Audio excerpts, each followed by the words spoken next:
오늘 여러분과 함께 비트코인의 세계로 한번 깊이 들어가 볼 시간입니다. 네, 안녕하세요.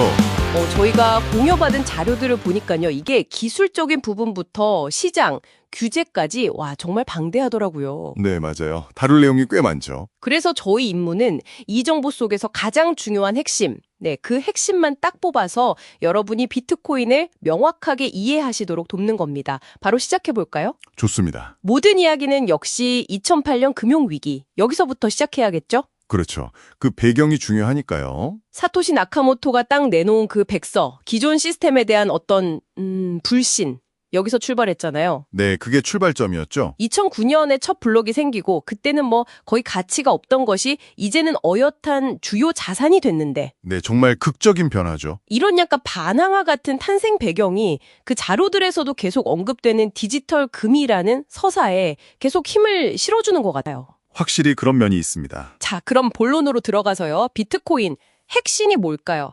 여러 자료에서 공통적으로 나오는 이야기는 역시 이거죠. 중앙기관 없는 P2P 거래. 맞습니다. 그게 가장 기본이고요. 이메일 주소처럼 비트코인 주소를 쓰고 중요한 건 역시 개인 키. 이게 있어야만 내 자산을 쓸 수 있다는 거. 네, 그 개인 키 관리가 정말 중요하죠.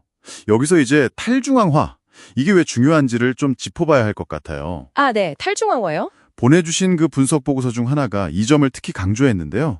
그러니까 특정 은행이나 정부가 아니라 전 세계에 흩어져 있는 수많은 참여자, 이 노드들이 같이 네트워크를 검증하고 운영한다는 거죠. 네, 그렇죠. 그래서 누구도 함부로 거래를 막거나 되돌리거나 조작할 수가 없다. 이 검열 저항성이 핵심입니다. 검열 저항성. 이걸 이제 신뢰 최소화 시스템이라고도 부르는데, 그러니까 사람이나 특정 기관을 믿는 게 아니라 그냥 코드랑 네트워크 그 자체를 신뢰하는 구조인 거예요. 아, 그렇군요. 이거 CBDC 이런 거랑은 철학부터가 근본적으로 다른 거죠. 그 보고서에서도 그 점을 지적하고 있었고요. 그 시스템을 떠받치는 기술이 바로 블록체인. 이제는 많이들 아시는 공개된 거래 장부인데요. 네, 공개 분산 원장. 모든 거래가 암호화 기술, 특히 그 해시 함수로 딱 묶여서 보호되잖아요. 맞아요. 해시 함수 덕분에 데이터 위변조가 사실상 거의 불가능하다는 거. 네, 그럼 이 블록체인을 어떻게 안전하게 계속 연결하고 유지하느냐? 그게 이제 작업 증명, POW 방식이죠. 네, POW. 소위 채굴자들이 복잡한 계산 문제를 풀어서 거래를 검증하고 새 블록을 추가하는 일종의 경쟁을 하는 거잖아요. 그렇죠. 경쟁을 통해서 합의를 이루는 방식입니다. 평균 10분마다 새 블록이 생기고 성공한 채굴자는 보상을 받고요. 이 과정에서 연산력이 어마어마하게 필요하니까 그 이론적으로만 존재한다는 51% 공격도 현실적으로는 어렵다는 거고요. 네, 비용이 어마어마하게 들기 때문에 경제적으로 쉽지 않죠. 그리고 난이도 조정이라는 기능이 있어서 블록 생성 속도를 일정하게 유지시켜주고요. 아주 영리한 장치예요. 다만 여기서 이제 문제가 되는 게 네, 바로 그 에너지 소모 문제죠. 이 POW 방식이 에너지를 너무 많이 쓴다는 거. 이건 여러분 자료들에서도 가장 큰 논쟁거리로 다뤄지고 있더라고요. 맞아요. 그 부분은 뒤에서 좀 더 얘기해보죠. 자, 그럼 시장 쪽으로 넘어가 볼까요? 총 발행량이 2,100만 개로 딱 제한되어 있다는 거. 네, 그 희소성. 이 희소성이 디지털 금이라고 불리는 핵심 근거로 자주 나오죠. 그렇습니다. 그리고 약 4년마다 오는 반감기. 이것도 과거에는 가격 상승의 거의 공식처럼 여겨졌는데 네, 역사적으로는 그랬죠. 근데 흥미롭게도 2024년 반감기는 그 보내주신 최신 시장 분석 자료처럼 미국 현물 ETF 승인이라는 엄청난 변수랑 겹치면서 이전과는 양상이 좀 달랐어요. 맞아요. 확실히 예전과는 다른 분위기였죠. 시장이 그만큼 성숙해졌다는 신호일 수도 있고요. 거시경제와의 연결고리도 빼놓을 수 없죠. 연준의 금리 결정이나 유동성 변화가 비트코인 가격에 미치는 영향. 여러 리포트에서 이건 분석하고 있던데요. 네, 굉장히 중요한 변수죠. 보통 금리가 낮아지면 위험자산 선호 심리가 커지니까 비트코인에는 호재가 될 수 있다. 이렇게 보는데. 동시에 또 디지털 금으로서, 그러니까 인플레이션 해지 수단으로서의 역할도 기대하고요. 그렇죠. 그런데 실제 움직임을 보면 좀 복잡해요. 자료들을 종합해보면 어떨 때는 기술주처럼 위험자산 따라서 움직이다가도 또 어떨 때는 약간 안전자산처럼 보이기도 하고 이중적인 면모가 있어요. 딱 떨어지는 답은 없는 거네요. 네, 상황에 따라 좀 다른 것 같습니다. 여기서 진짜 판도를 바꾸고 있는 건 역시 기관들의 참여인 것 같아요. 아, 정말 그렇죠. 2024년 미국 현물 ETF 승인. 이건 그냥 하나의 사건이 아니라 거의 뭐 주류 금융시장으로 들어가는 신호탄 같은 거였죠. 네, 상징적인 의미가 크죠. 대규모 자금이 들어올 수 있는 길이 열린 거니까요. 까봐 불안해하는 심리를 자극했다고 분석하더라고요. 네, 그런 측면도 분명히 있습니다. 물론 규제가 명확해지는 거, 미국 ETF라든지 우리나라 이용자 보호법 같은 거요.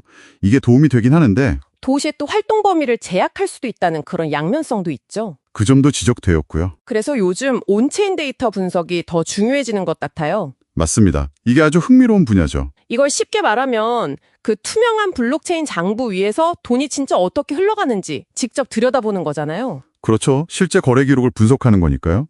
대규모 보유자 고래들의 지갑 이동이라든지. 얼마나 오랫동안 코인을 안 팔고 갖고 있는지 보여주는 호들 웨이브 같은 거요. 네, 맞아요. 호들 웨이브나 채굴자들이 어떻게 움직이는지 이런 데이터를 통해서 시장 참여자들의 실제 심리나 행동 패턴을 읽어내는 거죠. 그 공유해주신 분석 플랫폼 자료 보니까 이걸로 단기적인 가격 변동 너머의 어떤 큰 추세를 파악하려고 하더라고요. 네. 전통적인 차트 분석과는 또 다른 차원의 깊이 있는 통찰을 제공할 수 있죠. 하지만 장밋빛 전망만 있는 건 아니죠. 당연하죠.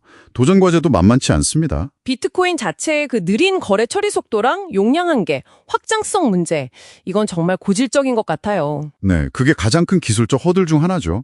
그래서 라이트닝 네트워크 같은 레이어 2 솔루션들이 나오긴 했지만 아직 완벽하다 이렇게 보기는 좀 어렵다는 평가가 많고요. 그리고 보안 위협. 이건 정말 끊이지 않는 것 같아요. 예전 마운트곡스 파산부터 최근 거래소 해킹 사건들까지. 네, 자산 보관의 중요성이 계속 강조될 수밖에 없죠.